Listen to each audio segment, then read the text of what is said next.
All right, Shalom. I want to start off by giving all praises to Yahweh Bashim Yahweh Shai Bashim Rachak Wadash. Double honors to the apostles and elders of GMS who rule well, and also honor and salutations to those of you who are of the hopeful elect and are out there teaching the word of sincerity and truth. All right, so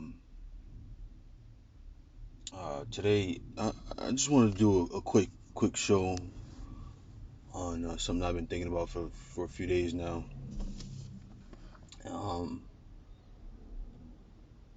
and I thought it was, there was no better time than today to do it. We were talking about this coronavirus at work, and as I was listening to everybody talk about it,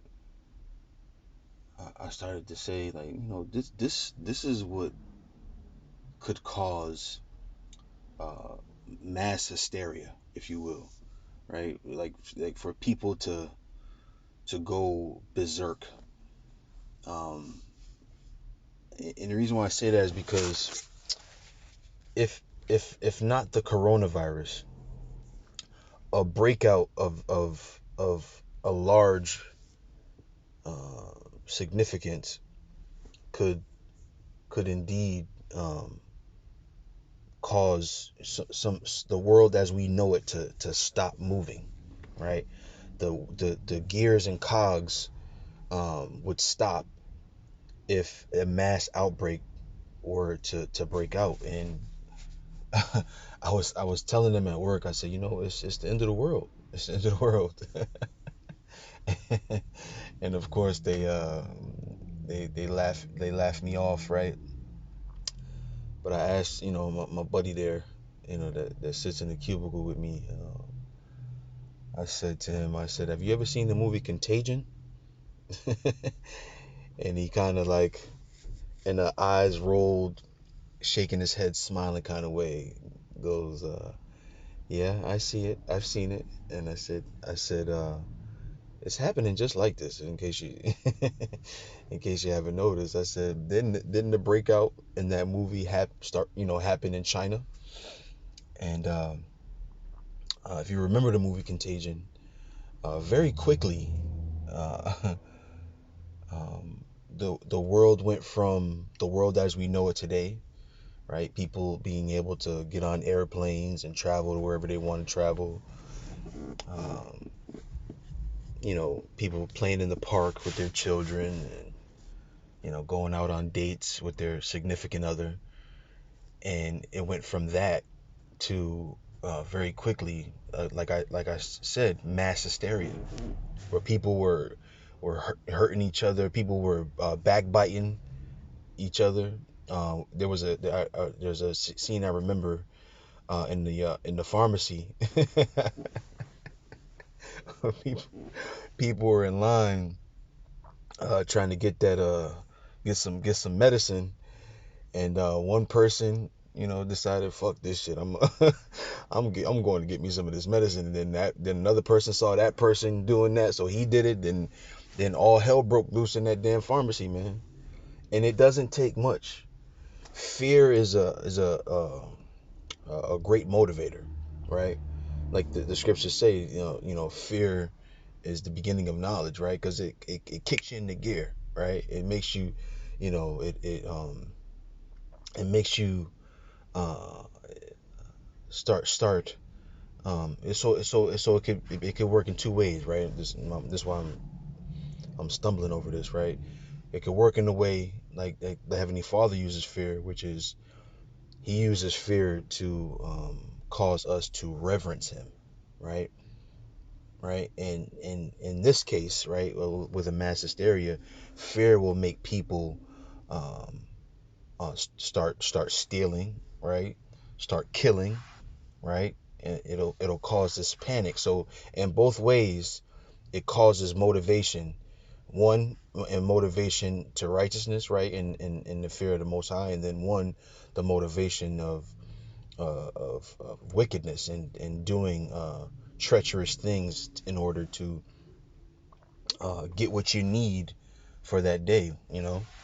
So I wanted to read a couple of these articles here that I pulled up here And the reason why is because they touched on what I wanted to say, which is if if this coronavirus spreads and breaks out on a mass level, a a worldwide level, and a very severe level, the whole world as we know it is going to shut down, man. That means trade gets shut down, which means you can't have your goods and services, right? That means travel gets shut down, right? You can't go see your family members and whatnot, right? And it reminded me of the scripture in Second Ezra, the 15th chapter, right? Where starting around the 14th verse, which I'm going to read in just a minute here, but starting around the 14th verse, when it's talking about not being able to go into a city, uh, uh, people going crazy because of lack of bread, right? These things, what else could cause those things? What would cause a lack of bread, right? With American economy being as strong as it is, right? Being as stable as it is because of that petrodollar, right? What could cause a lack of bread in that way, right? What could cause a lack of bread is something like this, a breakout that would cause this unreasonable fear and make people, make moves in a way that's going to harm, again, those gears and cogs, right? So let me start. I'm gonna read this headline here. It says Wall Street is finally waking up to the damage coronavirus could do. Right? It says the financial world is realizing how different this is from a trade war or other recent economic hiccups. Right?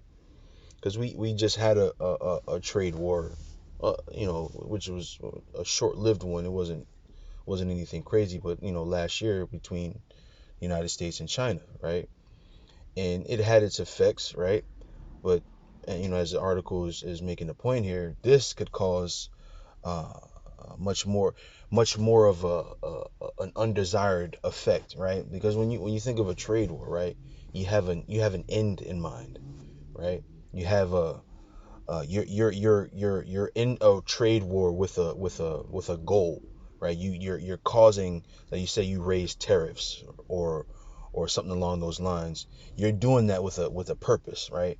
Whereas if trade gets shut down for something like this, there is no end in sight. You don't know when the end is gonna come, which would cause what? Panic, right? So matter of fact, I didn't read this picture. Says this is the little caption underneath this picture. It says a railway station is normally bustling Milan on Monday morning.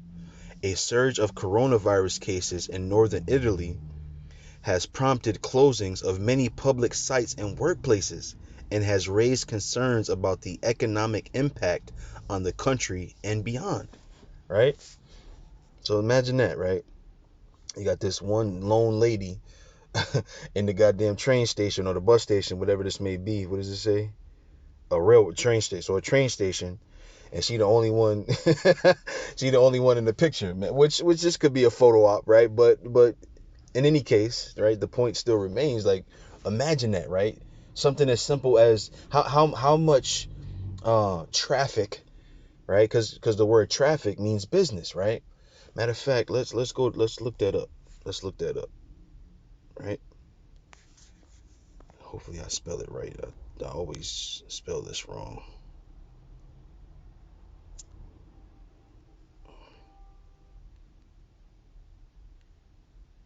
Okay, let's see what we got here. Traffic. Vehicles moving on a road or public highway, right? The messages or signals transmitted through a communication system.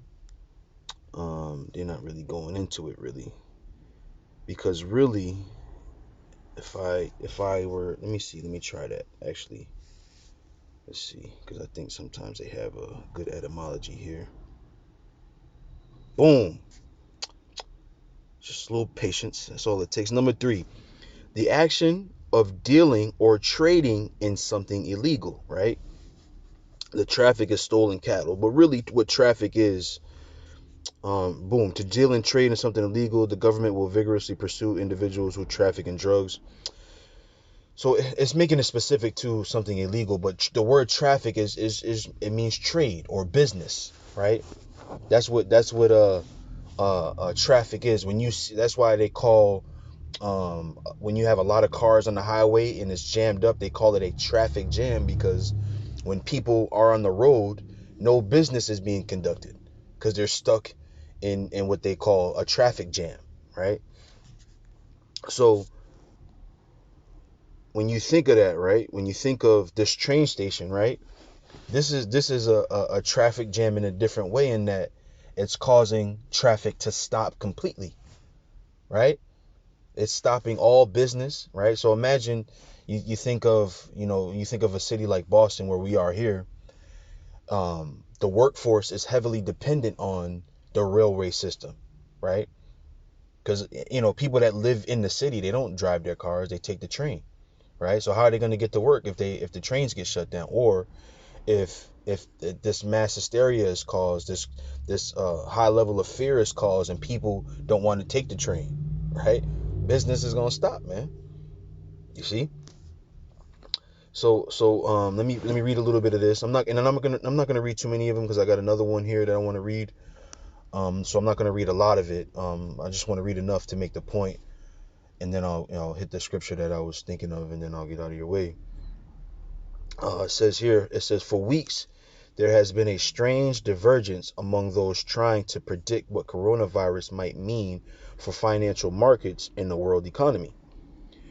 People in the trenches of global commerce, supply chain managers, travel industry experts, employers large and small, warned of substantial disruptions to their businesses, and public health authorities feared that the disease could spread far beyond Wuhan in China. Yet financial markets and most economic forecasters projected the virus outbreak wouldn't do much harm to the economy and corporate profits, at the least nothing that an interest rate cut or two from the Federal Reserve couldn't fix. The S&P 500 hit a new high last Wednesday. Something had to give, and this week it has. After reports of people infected with the virus in other economies of South Korea and Italy, the more pessimistic view began to prevail across major world markets Monday and Tuesday. Since that high last Wednesday, the S&P is down more than 7%, and on Tuesday, yields on 10-year United States Treasury bonds fell to their lowest levels on record, suggesting investors expect significant economic damage and accompanying Federal Reserve interest rate cuts, right? There remains huge uncertainty about how widely the virus will spread and how much damage it will do. But the financial world is realizing just how much is at stake and how different this is from other recent hiccups in the global economy, notably last year's trade war between the United States and China. It says, it's one thing if Wuhan is on lockdown, another if all China is on lockdown, another if all Asia is on lockdown, and another if the whole world is on lockdown, said Patrick Chovanec, an advisor for Silvercrest Asset Management and expert on the Chinese economy. That's why sentiment has shifted, because it's very different to have one country on lockdown for a couple of weeks versus rolling lockdowns throughout the global economy, right? Because what everything stops, man. The trucks stop running, right? The trains stop running, the planes stop running, the ships stop running, right? And if this happens, right, people panic, right? Because what do people do, right? We all know, and you can look it up, that most grocery stores have only 3 days worth of supply, right? Is in terms of food, right?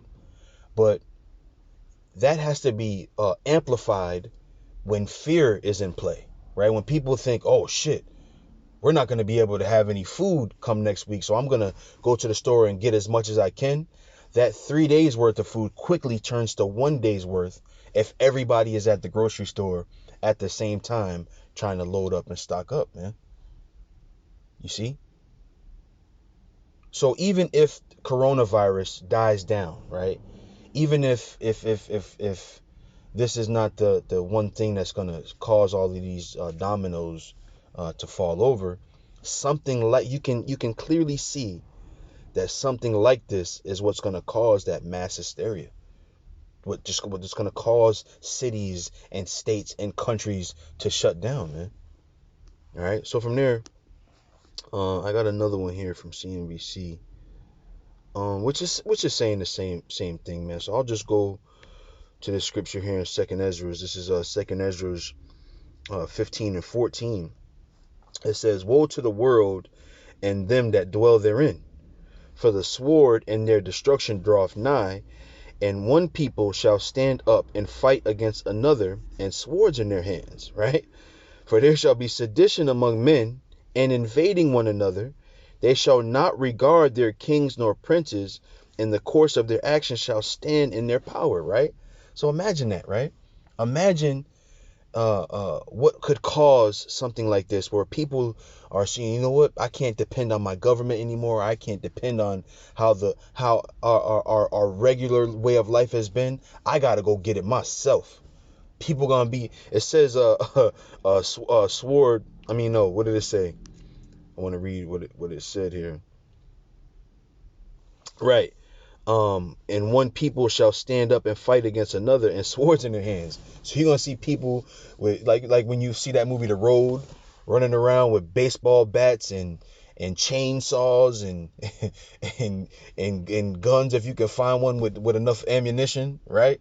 That's how people. It's gonna be total chaos and anarchy, man. When something like that happens, fear makes people act out of character, man. And this is no different, right? It says, let me read 16. It says, "For there shall be sedition among men, and invading one another. They shall not regard their kings nor princes, excuse me, and the courses of their actions shall stand in their power. A man shall desire to go in a city and shall not be able," right? What does that sound like? Travel being shut down, right? You want to go see your son or your mother or something on an airplane flight, you're not going to be able to do that, man. Even within cities, they're going to shut down, right? They might quarantine a whole section of a city, and you looking to go to let's say like they quarantine a section of the city that you work in, right?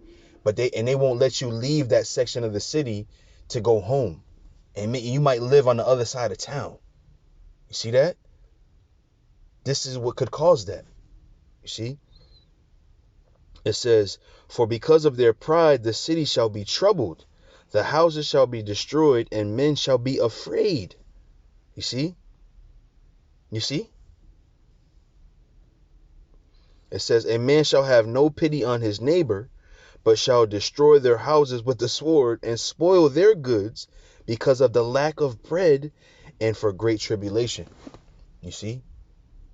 So even if this is not it, right? Even if this is not the thing that's going to cause these things to happen, you can see the picture. Now you have a clear picture of how it could happen, right? Because of what's going on with this coronavirus. Like even with H1N1, Ebola, and all of these different outbreaks that have happened over the last 10 years or so, um, nothing has been quite as a buzz as this, right? This has caused quite a buzz, man. And me typically, I don't get overly excited about these things. I try to take them day at a time. But again, this thing has caused quite the stir, man. And it's, like I said, clear to see how that could cause mass hysteria, not only in this country but in the world, man. So that's it. That's all I had. Just wanted to make that quick point. Hopefully that was edifying. I want to give all praises, as always, to Yahweh Bashim Yahweh Shai Bashim Rakak Wadash. Double honors to the apostles and elders of GMS. Honor and salutations to the hopeful elect. And with that, I say Shalom.